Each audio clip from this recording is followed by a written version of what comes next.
Hola amigos, ¿cómo están? En esta ocasión quiero hablarles de unos sucesos, sobre todo militares, que ocurrieron aquí en México y en los cuales este país fue pionero. Estos sucesos son poco conocidos por la mayoría de la gente y en el extranjero, sobre todo, solamente los especialistas saben de ellos. Uno de ellos se trata de un general mexicano nacido en Islahuaca, que su nombre era Manuel Mondragón.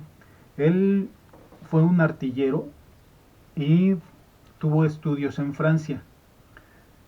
Esto lo llevó a hacer un rediseño y la patente del primer rifle automático que hubo en el mundo.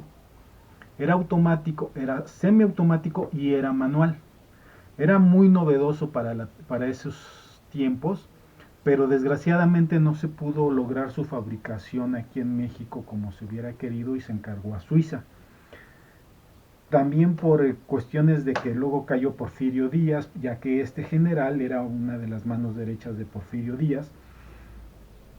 Se destierra Porfirio Díaz y se viene la revolución y todo eso hace que la producción que se manda a Suiza no se puede completar la compra, por lo cual aquellos rifles, muchos de ellos quedan allá, después varias naciones se dan cuenta de ello, los compran, entre ellos alemanes, japoneses, chinos, en Medio Oriente también, y son mundialmente conocidos. Estos rifles actuaron en la Primera Guerra Mundial, pero a pesar de sus innovaciones tenían muchas fallas. Y dado que pues por los estándares de combate de la época, se requería que el rifle funcionara pues tanto en lluvia como en condiciones lodosas, ¿no? Y el lodo lo atascaba mucho. Afortunadamente tenía su funcionamiento que era manual y por eso duró muchos años, dado que llegó hasta la Segunda Guerra Mundial. Hitler lo llegó a utilizar, sus tropas de Hitler más que nada lo llegaron a utilizar y lo usaron como último recurso, ¿verdad? En la Segunda Guerra Mundial, pero hubo un momento en que Alemania necesitaba usar todo lo que podía los llegaron a usar, dado que eran armamento que tenían desde hace mucho tiempo, que lo habían comprado desde antes de la Primera Guerra Mundial. Y es más, en la Primera Guerra Mundial se dice que se les proporcionó al ejército aéreo de Alemania, al Barón Rojo, era el rifle con el que llegó a ser históricamente conocido, por ser automático, ¿no? Y el mismo general llegó a hacer diseños en diferentes armamentos, tanto hizo el rifle y lo patentó aquí en México, como hizo modificaciones a algo que se le llama el cañón Mondragón. Hubo dos cañones Mondragón, un cañón que es de tierra, que tiene sus ruedas y eso, el cual perfeccionó, hizo que tuviera mayor alcance, más potencia, y un cañón que se mandó a hacer supuestamente a Alemania, a la fábrica Krupp, perdón. Y este cañón, hay muy poca evidencia de ello, pero sí es seguro de que existió.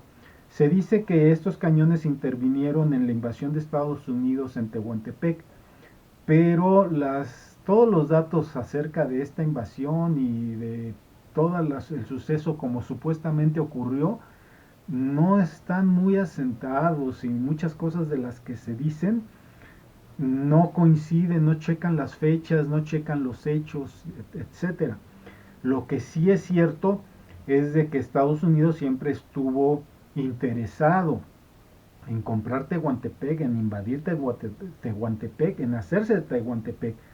Y muy probablemente yo creo que sí existió esa defensa, no tal como la dicen, pero me hace pensar que los cañones, además de que sí existieron, sí funcionaron, porque después se tuvieron que deshacer de ellos y se tuvieron que deshacer de la evidencia, cosa que fue Estados Unidos quien presionó para ello, ya que después de que cayera Madero, que se fuera Huerta con Carranza y esto, entre ellos tuvieron que hacer ciertos arreglos y una de las cosas que se dicen es que Estados Unidos exigió que México se deshiciera de esos cañones, dado que de por sí eran unos cañones que tenían 15 kilómetros de alcance, lo cual para los navieros de Estados Unidos, que era la armada naviera más grande e importante del mundo en ese entonces, pues no tenían esos alcances y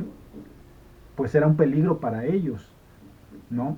Entonces ponían entredicho pues su potencial, ¿no?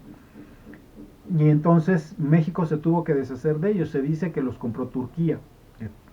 Nada de esto está confirmado y se los platico como plática. De que existieron, sí existieron, eso sí, no cabe duda. Las fotos que les pongo aquí, a mí me parece que son fotos que sacaron en la Ciudadela, aquí en la Ciudad de México. Y fuera de esto, o aparte de esto, el primer bombardeo aéreo, la primera acción aérea de uso militar de los aviones fue hecha aquí en México. Por lo tanto, se puede decir que la primer fuerza aérea del mundo la tuvimos nosotros. Fue una batalla que se hizo aquí en México entre mexicanos en el puerto de Topolobampo y fueron dos buques mexicanos que estuvieron enfrentados ahí, por lo cual al llegar Álvaro Obregón a uno de los buques que se habían rebelado en contra de Huerta, este buque militar estaba encallado, dado que el buque se llamaba Guerrero, el buque Tampico lo había dañado. Y llegó Álvaro Obregón, pero antes de esto México había adquirido un avión biplano, se le llamaba biplano porque tiene las dos alas, muy ligero. Era un avión prácticamente hecho de tubos, o, y con este se realizó el primer bombardeo aéreo y se logró evitar que el cañonero, el buque cañonero Tampico,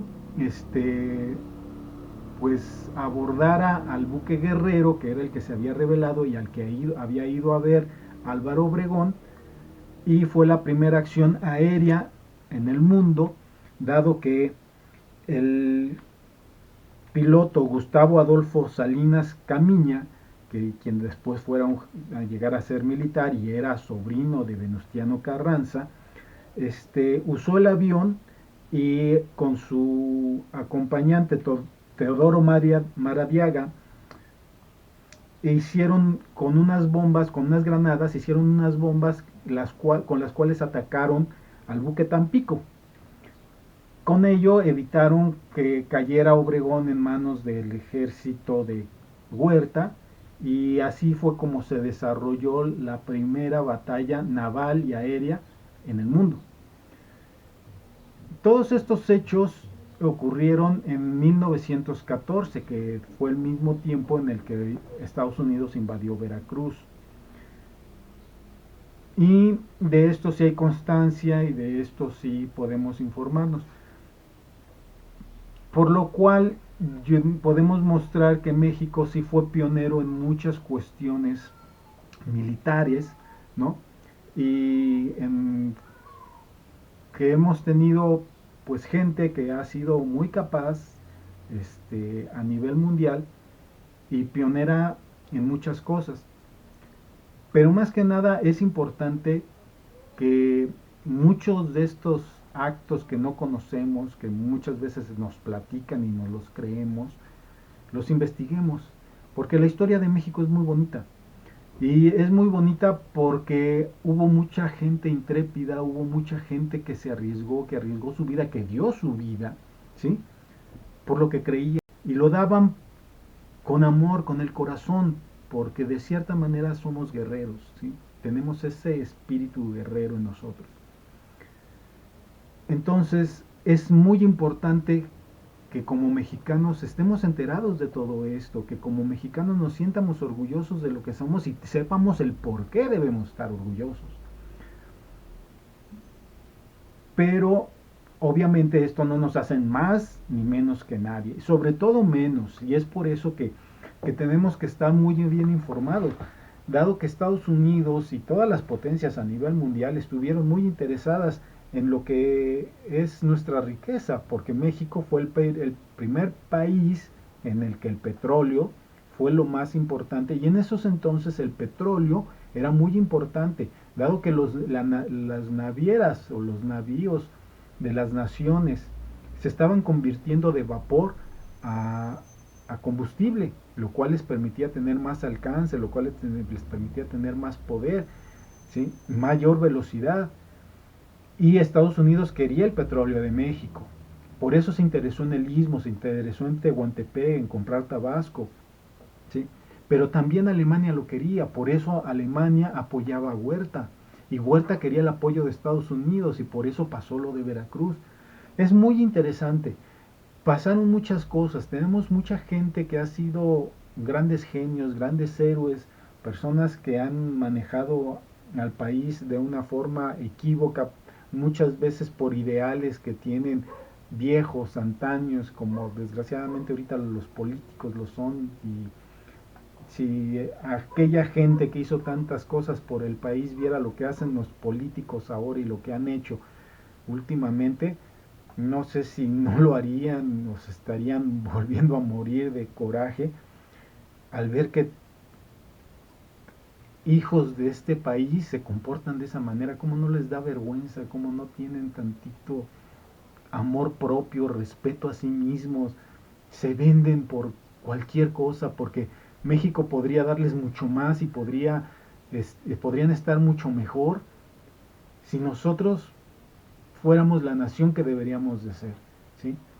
Independientemente de la capacidad que puede tener este país económica, independientemente del nivel mundial al que puede llegar, México puede ser un país en el que puedes estar bien, en el que puedes vivir bien, en el que puedes sentirte orgulloso de ser mexicano, de estar aquí, de vivir como se puede vivir aquí en México. Espero que esto sí cause algo de controversia, espero que la gente le entre curiosidad al saber esto, espero que me hagan sus comentarios, espero que compartan, espero que me den su like, espero que les guste el tema, espero que salga bonito el video, no como el pasado, y espero que pues yo pueda brindarles un poquito más de lo que ustedes de por sí ya tienen, de lo que ustedes de por sí ya son. Esas son las intenciones de los videos. El que nos autoconozcamos a nosotros mismos, el que demos a conocer al mundo quiénes somos y por qué somos, el que la gente nos conozca, nos quiera, nos respete y nosotros nos autorrespetemos. Muchas gracias, aquí seguimos. Recuerden que lo importante es ver a dónde iremos.